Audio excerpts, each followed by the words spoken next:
Business പൊടി പൊടിക്കണമെങ്കിൽ അതനുസരിച്ച് ലാഭം കൊയ്യണം. ഓൺലൈൻ അടിസ്ഥാനമാക്കിയുള്ള സർവീസുകൾ നൽകുന്ന ബിസിനസ് ആണെങ്കിലോ അതിന് പരസ്യങ്ങളാണ് പണം ലഭിക്കാനായുള്ള ഏറ്റവും മികച്ച വഴി. ഓപ്പൺ എഐയും ഈ പാത തന്നെ പിന്തുടരുമെന്നാണ് പുതിയ റിപ്പോർട്ടുകൾ വ്യക്തമാക്കുന്നത്.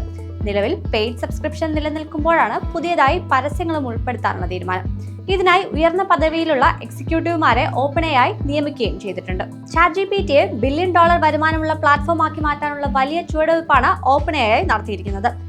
ഗവേഷണ കേന്ദ്രീകൃതമായ ഒരു പ്ലാറ്റ്ഫോം എന്നതിൽ നിന്ന് വാണിജ്യപരമായി വൻ ശക്തിയാവാൻ ഒരുങ്ങുകയാണ് ChatGPTയിലൂടെ ഓപ്പൺ എഐ എന്നാണ് റിപ്പോർട്ട്. ഓപ്പൺ എഐയുടെ എല്ലാ സാമ്പത്തികപരമായ ഇടപെടലും കൈകാര്യം ചെയ്യാൻ കഴിയുന്ന പ്രൊഫഷണലുകളെ തേടുന്നതായി സീക്കിംഗ് ആൽഫ റിപ്പോർട്ട് ചെയ്യുന്നുണ്ട്. നിലനിൽക്കുന്ന സബ്സ്ക്രിപ്ഷൻ സർവീസുകൾ കൃത്യമായി പാലിച്ചുകൊണ്ട് പരസ്യങ്ങളും ഉൾപ്പെടുത്താനാണ് നീക്കം.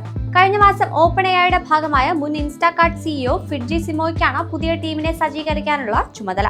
നിലവിൽ ഫേസ്ബുക്കിൽ തന്റെ സഹപ്രവർത്തകരായിരുന്നവർ ഉൾപ്പെടെയുള്ള ഉദ്യോഗാർത്ഥികളുമായി ഇവർ ചർച്ച നടത്തി കഴിഞ്ഞതായാണ് റിപ്പോർട്ട്.